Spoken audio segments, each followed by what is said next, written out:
Buen día, mi nombre es Estefan Alfaro y pertenezco al grupo 1B, que es grupo 1, con mis compañeros Damari Alas, Alison Alamán y Ezequiel Alfaro. Este día les preparamos el tema del sistema hepático y vía biliar.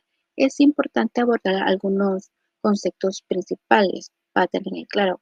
La colingitis es una inflamación e infección de la vía biliar, usualmente secundaria a una obstrucción, por ejemplo, cálculos en el coledoco. También tenemos que colestasis es la detención o disminución del flujo normal de la bilis, ya sea intrahepática o extrahepática, por ejemplo, por una obstrucción por los conductos biliares. Como primer punto, vamos a hablar sobre la colelitiasis, que esta va a ser la presencia de cálculos sólidos dentro de la vesícula biliar y que puede dar a una obstrucción y a muchas complicaciones inflamatorias. Podemos decir que la prevalencia va a estar dada mayor del 95% de todas estas enfermedades de la vía biliar. Podemos mencionar que la prevalencia va a ser del 95% de las enfermedades de la vía biliar y que va a ser afectada del 10 al 20% de la población adulta en los países de ingreso alto. Como manifestaciones podemos tener un dolor en el hipocondrio derecho, también dolor en el epigastro, hasta complicaciones como obstrucción, infecciones, perforaciones y riesgo de cáncer. Los cálculos pequeños son los más peligrosos. Podemos decir que hay dos tipos de cálculos, los más comunes.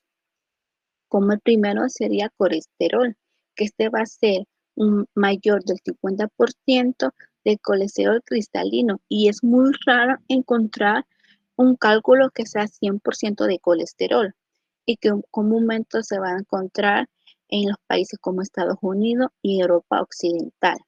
Podemos ver ahí en la imagen que la coloración de los cálculos van a ser amarillos oscuros o color pardo y que la vesícula va a estar engrosada por esta infección que es crónica. Como factores de riesgo podemos mencionar que la edad avanzada, mujeres embarazadas, los anticonceptivos orales van a estar afectados la exposición de este estrógeno, que incluso va a ir a aumentar la expresión de los receptores de lipoproteínas hepáticas y por ende va a ser una predisposición para generar esta enfermedad. También tenemos el síndrome metabólico, la obesidad, la estasis vesicular y la genética de ABC transportes.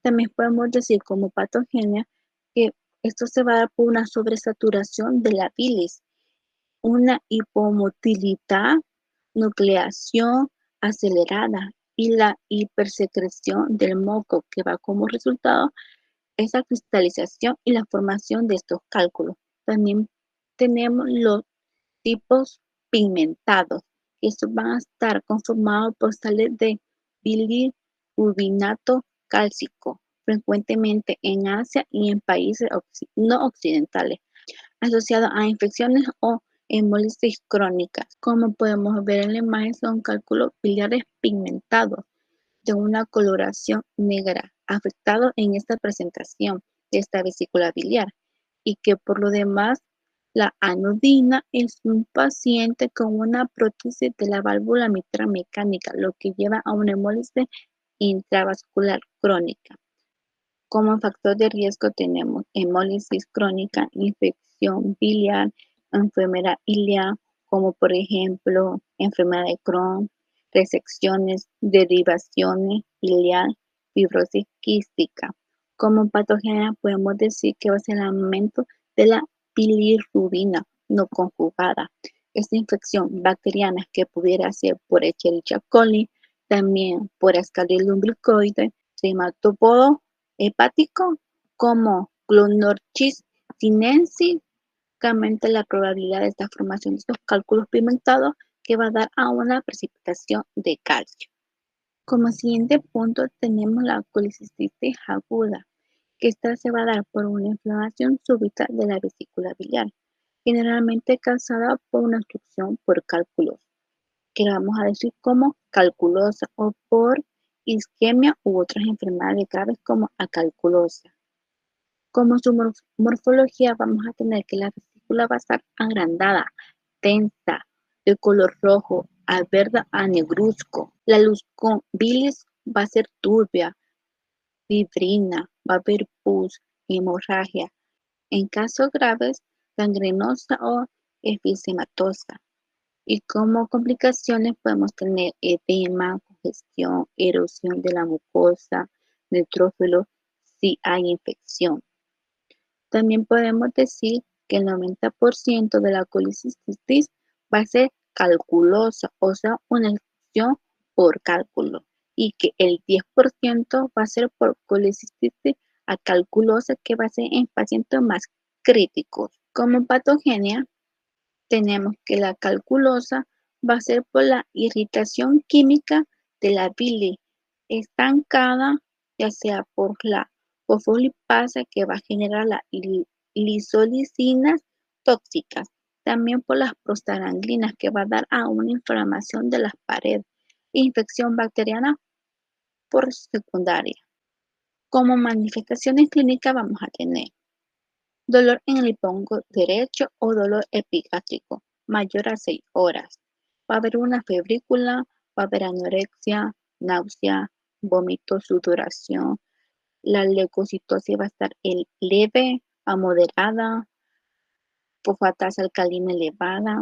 Y como patogenia para la alcalculosa va a haber isquemia de las arterias císticas, factores como sepsis, inmunodepresión, traumatismo, quemadura, diabetes e infecciones. Y los síntomas van a estar más insidiosos y mayor riesgo de gangrena y perforación. Aquí podemos ver una colicitis aguda con calculosa complicada. Y adelante podemos observar una corte histológico de necrosis del epitelio cilíndrico superficial. Podemos ver aquí en la flecha azul que va a estar mostrando la presentación de la capa muscular y el incremento de la filtración del leucocitos. También podemos ver aquí en el círculo azul que van a estar los polimorfos nucleares de la extensión de la transmural.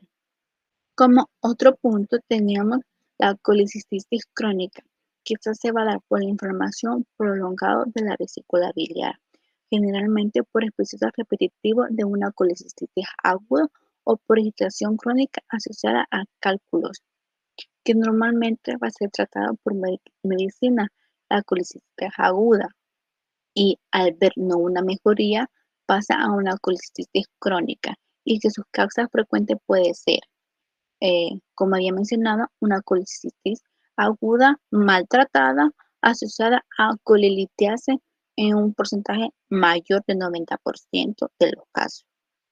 Y como morfología podemos decir que va a ser serosa lisa o fibrosis, la pared va a estar engrosada, blanco grisáceo, la luz va a ser bilis mucoide amarilla, verdosa, con o sin cálculo, va a tener senos de Coquistanqui, ascos, colicitiste y alisante, vesícula de porcelana, sactogranulomatosa, hidropesia.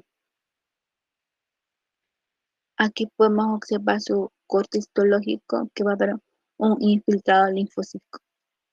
Aquí podemos ver en el corte histológico que va a haber un infiltrado linfocitario fibroso, subepitelial y subseroso. En el corte histológico vamos a observar infiltrado linfocitario, fibrosis, subepitelial y subserosa. Podemos ver que en la imagen A va a ser una mucosa de la vesícula biliar que está infiltrada por células inflamatorias. En el corte B vamos a poder ver la salida de la mucosa a través de la pared de la forma del seno Rokitansky. Y en la figura B vamos a poder ver la salida de la mucosa a través de la pared formando el seno de Rokitansky-Ashko. Patogenia se va a dar por la sobresaturación de la bilis que va a generar la inflamación crónica y la formación de cálculos. Los microorganismos pueden ser Escherichia coli o Enterococo, normalmente en un tercio de los casos. Como manifestaciones, como ya había mencionado antes, un dolor epigástrico o un dolor en el hipocondrio derecho recurrente o constante, con náusea, vómito y intolerancia a grasas. Como complicaciones podemos tener contanquitis, sepsis, perforaciones, absceso, peritonitis, fístula bilioentérica iliobiliar, descompensación de enfermedades persistentes. Podemos ver aquí en la imagen que es una colicistitis crónica. Esta imagen muestra una vesícula biliar. Para finalizar, podemos decir que la colicistitis casi siempre se presenta en asociación a colelitiasis, aunque en alrededor del 10% de los casos ocurre sin cálculo biliar, pero los cálculos biliares es un factor de riesgo al cáncer de vesícula biliar. Y la colicistitis aguda calculosa es el motivo más común de colecistectomías urgentes, y los cánceres de vesícula biliar están asociados a cálculos biliares en la gran mayoría de los casos, y que por lo general son detectados tardíamente, y que los síntomas son bien específicos y que tienen un pronóstico desfavorable. Muchas gracias por su atención.